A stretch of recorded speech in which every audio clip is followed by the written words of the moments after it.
Hello everyone, welcome to my channel. My name is O-Sheena. Thank you for being here. So today I'm going to share all of the books that I read in February. I read 9 books, which is pretty great. It was quite the month. So yeah, I will be linking videos down below to correspond with some books and a life update if you want to see that. So I'm going to talk about all the books that I read in February. I read a lot of books from the library and a lot of ebooks this month, so I only have 3 books to hold up. The rest will be on the screen. So the first book that I read is The Delusion by Laura Gallier, and I gave this 4.5 stars out of 5, basically 5 stars. I loved it. This has similar vibes to This Present Darkness, but it's just YA, and I thought it was really well done. I checked this out off of Celestria's recommendation, and then also Becca from Hickspecs Books has read it as well, and they both really liked it, so I wanted to check it out. And when I heard what it's about, I was like, yes, I probably am gonna like this. So you follow a teenage boy who ends up drinking some water that allows him to see into the spiritual realm, and the main things that he sees in his little town is there's scary monsters walking all over the place, demons, and most people that he sees have like chains and like shackles all over their bodies, and so he's freaking out. And you follow his journey, figuring out what's going on. He's not a Christian at the beginning, so you do follow his progression of faith in this story. And overall, I just really loved it. Like, this first book was awesome. I almost read it in one day. Like, it was very compelling. There were some scenes that brought me to tears because of like how clearly they were displaying Jesus, and I just love that. Because I also read the second book, The Deception, and I did talk about this in a video, so I'll link videos down below and I'll label what they are and stuff if you want to see more. But this is the second book. This one carries on the storyline from The Delusion. It's like a couple months in the future, I would say, or a year, about a year. So like a big epic showdown happens at the end of The Delusion, and so this one picks up kind of the aftermath of that.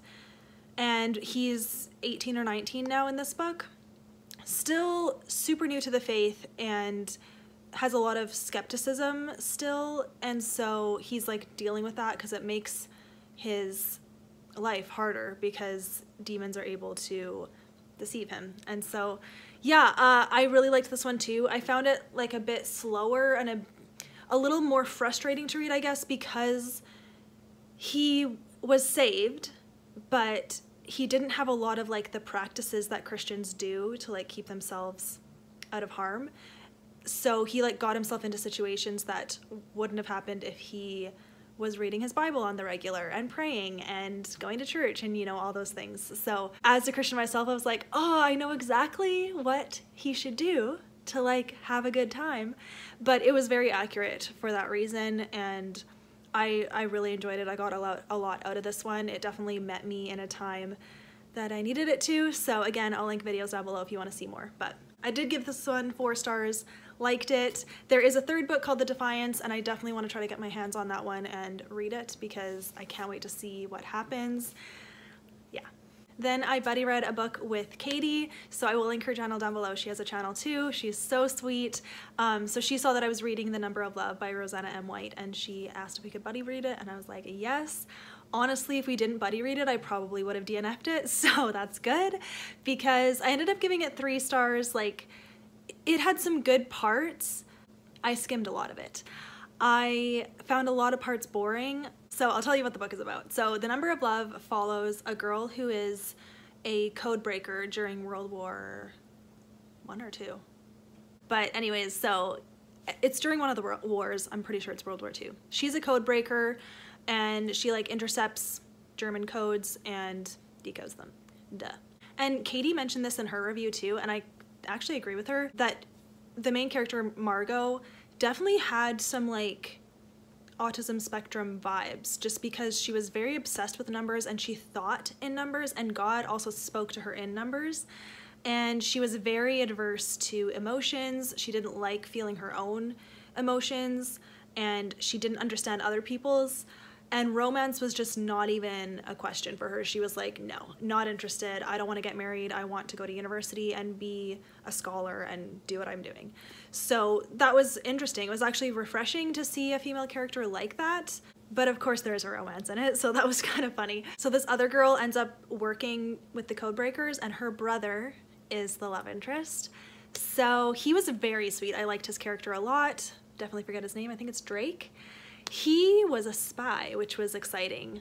But again, actually reading his spy stuff going on, he was in Spain for some of it, I was like, oh, I just didn't find it that exciting. I don't know why. I have problems. It's really the historical setting. I really think it is. Anyways, one of the really cool aspects of this book too is that there's a lot of different languages in it, because Margot's first language is actually French because she's from Belgium. So that was really cool. There was some French in it and I actually understood it, so I was proud of myself. There's some Spanish as well because Drake? Oh no, I think it's Drake. He can speak Spanish and English and French, I think. So that's cool. Anyways, gave it 3 stars. I do not plan to continue in this series, but I'm not writing off Roseanna M. White. I'm actually gonna try A Name Unknown next, and I'm gonna buddy read it with Katie probably in June. So a ways off, but yeah, I'm gonna keep trying until I find something by her that I like. But yeah, it's really the historical fiction that, because it's really surrounding the event of the war, like I read Julie Klassen, right? But it's different because it's like, it doesn't really matter what time period it's set in. It's like a romance, you know? So that's fine. So I might as well talk about it. I did read a Julie Klassen book. I read The Painter's Daughter. I was pleasantly surprised by this book. I really enjoyed it. I almost gave it 5 stars. Like, that's how much I loved it. I would say it's like 4.5. But yeah. And this one's a little bit more scandalous. So you follow this girl who is a painter's daughter. It's very self-describing. What? And her dad has an apprentice who is a nice man, and he ends up painting her. So she is a model for him, and they fall in love, and she's like, I'm sure he's gonna propose, so it's fine.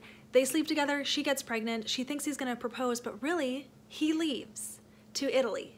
And she's like, uh-oh, because she didn't tell him she was pregnant yet, because she thought he was gonna propose, and then she'd be like, oh, by the way, I'm pregnant, oh yay, great, we're gonna get married and whatever. So no, that did not happen. And so his brother comes to like find him, and he's not there, and she's like, yeah, he's not here. And so the brother figures out that she's pregnant, and he's like, did my brother do that? And she's like, yes, he did. And the brother's like, there's no way that he's gonna come back and like save your honor or whatever, so I will do the deed and marry you.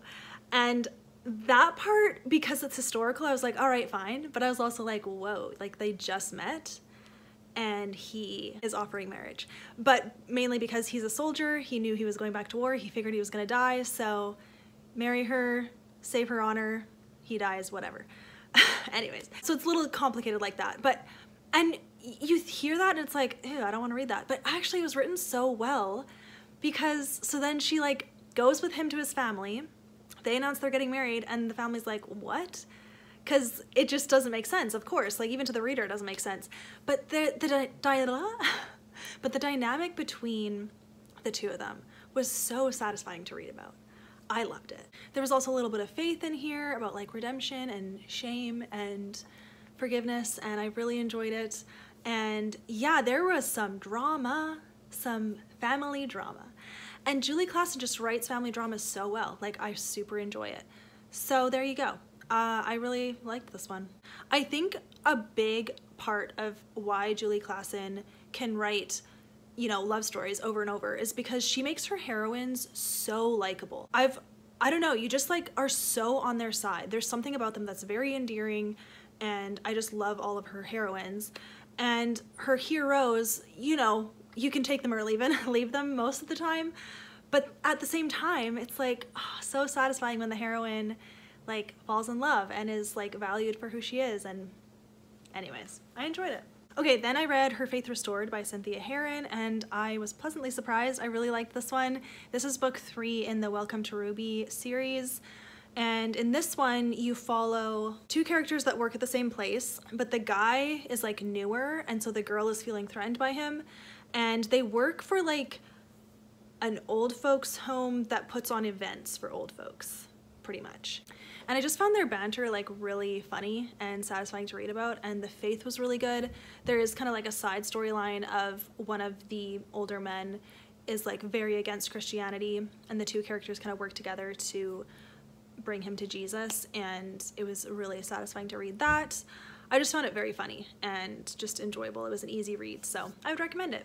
Okay, then I read How to Walk Away by Katherine Center, and I did not know what I was going into with this one.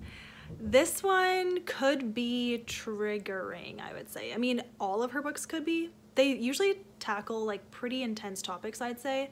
This one for sure. So I had no idea the plot of this book. So if you want to go in without knowing, because honestly, if I had known the plot, I probably wouldn't have picked it up. So be aware of that. Maybe skip ahead a minute or two if you don't want to know. But I would say I liked it. I gave it 4 stars. I did like it. There we go. So I'll explain what it's about because I actually didn't know going into it. All I knew was that it's about a plane crash, but I thought that it was a married couple, and I thought the husband dies in it. That is not what happens at all. That is not even close. So like, also thank you everyone for not correcting me, because I'm pretty sure I've said that in a video, either in a TBR or something. And no, that's not what it's about. So yeah, again, if you don't want to know what it's about, I would suggest skipping ahead because whatever. Here we go. You follow this couple. They're like the perfect couple, okay? And the guy is like kind of a daredevil. The girl is not, but they like are perfect for each other. And the guy, the girl has a phobia of flying, and the guy is getting his pilot's license. And so he's like, come fly with me. And she's like, not a chance. And he's like, you really want to. And basically he convinces her to go fly with her, and in the air, he proposes to her. So she's like, wow, yes, okay, flying is fine now, everything's fine. So great. I was like, okay. And then they start to land the plane, and I'm like, okay, so like, what's the problem? But then like a crosswind, or however the aerodynamics work, make it so they can't land all of a sudden. So he has to pull up, and he like circles around, and somehow the wind makes the plane crash. But not terribly. Like again, everyone was fine, I thought. They crash, the guy gets out, the girl is stuck in her seat, she can't undo it. And I'm gonna leave it at that. Basically, it's like pretty intense, dude.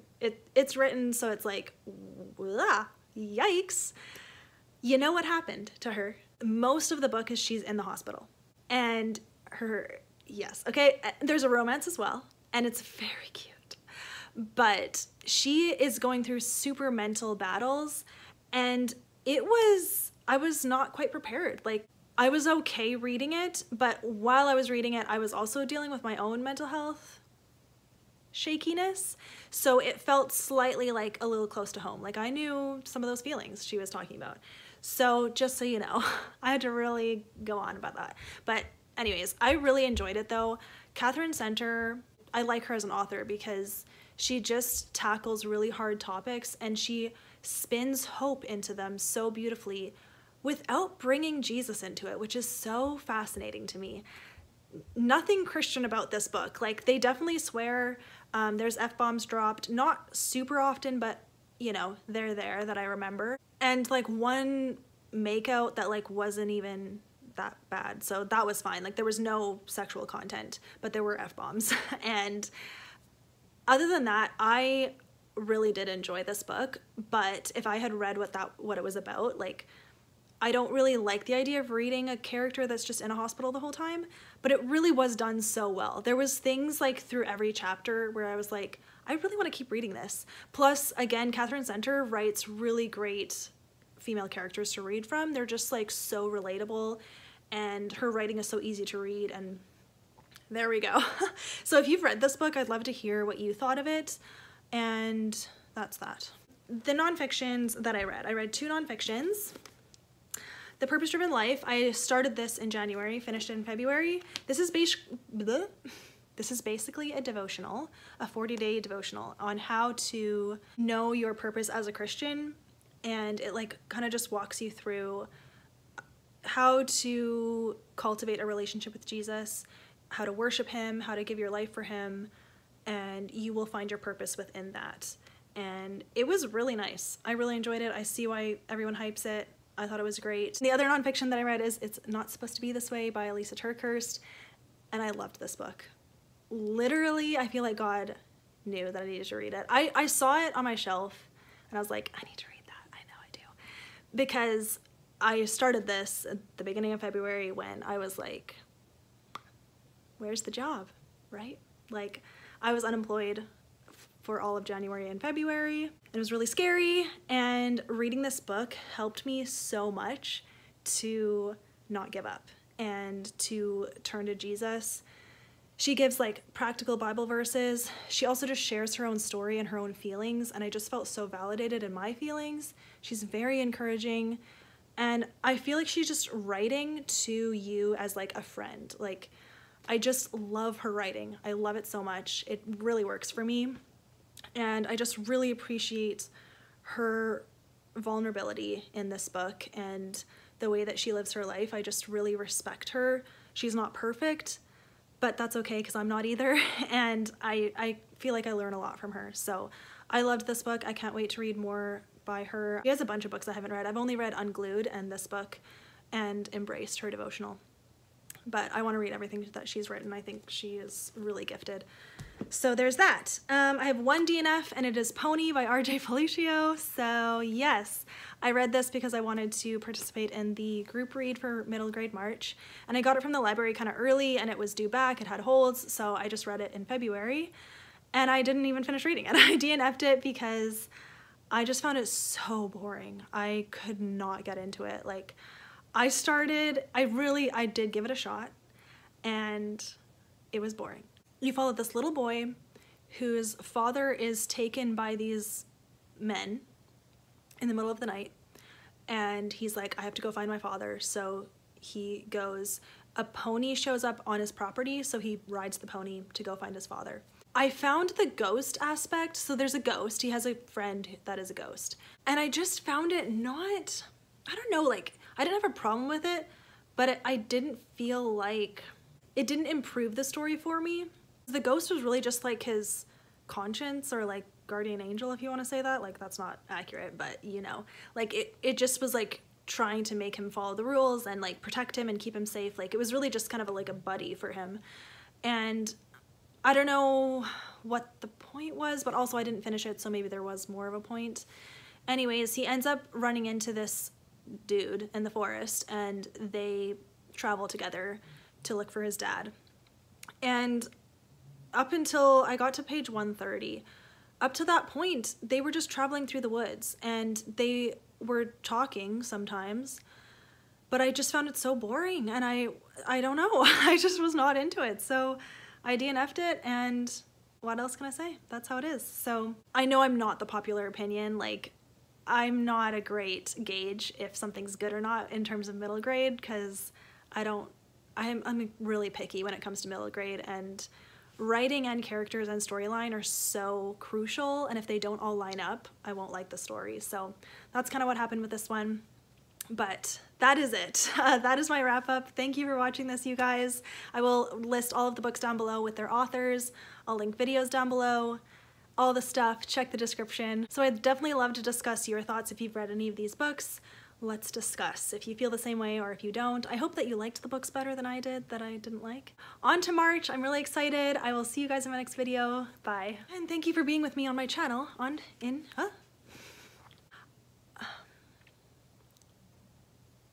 I did find the ghost anyways, I did not read this within 40 days, but I did read it, so there you go. And this one carries on the storyline from the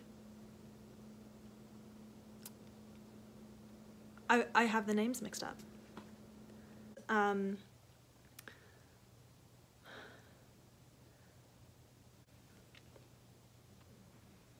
She has like a bunch of them, ones that I haven't read. No, don't leave me. I'm pretty sure this is crooked. Do you notice a difference? Okay. And then the other nonfiction I read is It's Not Supposed to Be This Way by Lysa. Let's try that again. I almost fell. I'm sitting on a stool. I actually forget if it's World War I or II. Dude, it's gotta be II, right? Yes. because they had radio. Okay. Ooh, my bad. And I don't have the book. It was a library book. And I found, but again, I don't know why I say again. I think I need to restart. You say that every time and you keep going, so keep going. Okay. Okay, great. It's fine. That's what a wrap up is for. I talk a lot. I don't like reading. I don't know.